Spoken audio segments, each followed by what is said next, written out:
आ रहा था, ऐसा कैसे हो सकता है?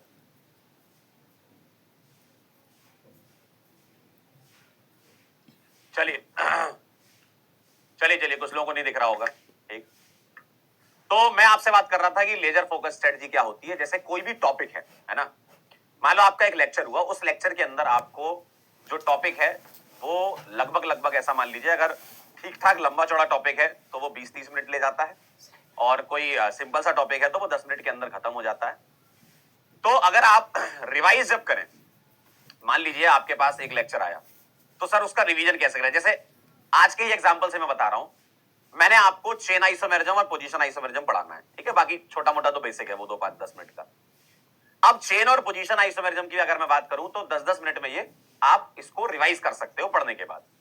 तो अगर मैं आपसे बोलूं कि 10 मिनट आप क्या करो, इस कॉन्सेप्ट को समझो, ठीक है, जैसे आपने क्लास के नोट्स या अपने नोट्स जो है जो आप बनाते हो वो, उससे 10 मिनट समझो उस चीज को कि क्या पढ़ाया गया है आज, ठीक है, और 10 मिनट समझने के बाद उसको समराइज करो। सर समराइज हम कैसे करें? आपने 10 मिनट पढ़ा, कुछ मेमोरी में आपके गया होगा, 10 मिनट आपने कुछ पढ़ा होगा कि भैया चेन आइसोमेरिज्म में ये होता है, पोजीशन आइसोमेरिज्म में ये होता है, ये सब चीजें आपने पढ़ी होंगी, मैंने कुछ कॉन्सेप्ट समझाए होंगे आपको, है ना। उसको आप समराइज करोगे कैसे? बिना देखे। यस, देख करके समराइज नहीं करना, बिना देखे। आपने पढ़ लिया 10 मिनट, फिर 2-3 मिनट आप क्या करो, उसको समराइज करो कि मैंने जो पढ़ा है उसमें क्या क्या। आपने कॉपी बंद कर दी है ना, आप चाहो तो आंख बंद करके भी उसको समराइज कर सकते हो, और अगर लिख के करोगे तो ज्यादा बेटर रहेगा आपके लिए, है ना। तो आप उस चीज को लिखो कि आज हमने क्या पढ़ा, क्या समराइज करा हमने, ठीक है। तो 2-3 मिनट में इसको आप समराइज कर लीजिए, इस टॉपिक को, और उसके 2-3 सवाल लगा लीजिए जो कि आपको होमवर्क देता हूं मैं। समराइज करने के बाद होमवर्क कीजिए। अगर होमवर्क का सवाल नहीं बन रहा है तो वापस यहां चले जाइए, फिर समझिए, फिर समराइज करिए, फिर सॉल्व करिए। ये एक लूप चलेगा आपका।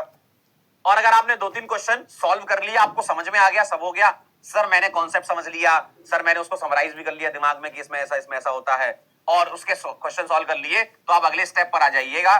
स्पीक कॉन्सेप्ट, इसका मतलब क्या है? कॉपी खोलिए, है ना, या आपको अगर बिना कॉपी खोली हो जाए तो आनंद आ जाए। अगर बिना कॉपी खोले हो रहा है ये काम तो अच्छी बात है, नहीं तो कॉपी खोल लीजिए।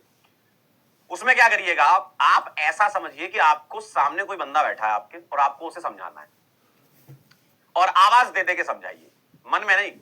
ऐसा जैसे मैं आपको समझा रहा हूं ना, जैसे मैं आपसे बातें कर रहा हूं, आवाज आनी चाहिए, ठीक है।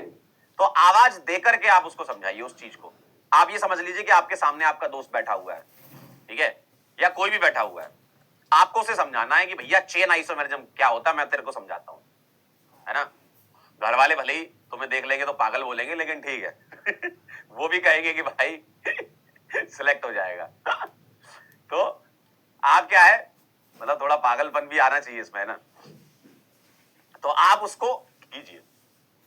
अगर आप बोल बोल के सामने वाले को समझाएंगे तो आप ज्यादा सीखेंगे, है ना। तो ये काम आपको करना है, और यही चीज आप फिर वापस रिपीट करिए, दूसरे कॉन्सेप्ट पे जाइए, फिर उसको समराइज करिए, फिर क्वेश्चन लगाइए, फिर यहां आइए। क्वेश्चन नहीं बन रहे हैं तो फिर ये लूप यहां पे तोड़ दीजिए, ये मत चिल्लाइए मत फिर, है ना। तो ये चीज आपको करना पड़ेगा। कह रहे हैं हम मिरर में करते हैं, बहुत अच्छी बात है ये।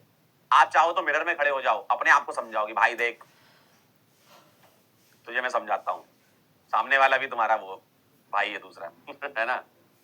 कह रहा हम लाइब्रेरी में पढ़ते हैं, कोई बात नहीं, लाइब्रेरी में जब चाय का ब्रेक तुम लेते होगे, जो 2-4 ब्रेक है तुम लेते हो चाय के, तो बस चाय के ब्रेक के टाइम पे बड़बड़ाते हो जाओ, है ना। लोग बोलेंगे भाई पता नहीं पागल जा रहा है, कोई बात नहीं, ठीक है। लाइब्रेरी में चाय के ब्रेक में जाओ बड़बड़ाते हुए कि मैंने आज ये पढ़ा, मैंने, क्योंकि क्या है, आपको इन सब चीजों में अपने आप को ढालना पड़ेगा, अपने आप को बांधना पड़ेगा। अदरवाइज दिमाग बड़ी खतरनाक चीज है। अगर आप ये सब काम नहीं करोगे तो दिमाग कुछ और सोचवाएगा। दिमाग सोचेगा आज सुबह ही तो उसको देखा था यार, दोबारा क्यों नहीं दिख रही है। तो ये सब चीजें दिमाग में फिर बहुत जल्दी आती हैं, और अच्छी बातें थोड़ी देर में आती है दिमाग में, और बेकार बातें बहुत जल्दी कैच करता है दिमाग, है ना, ऐसा होता है।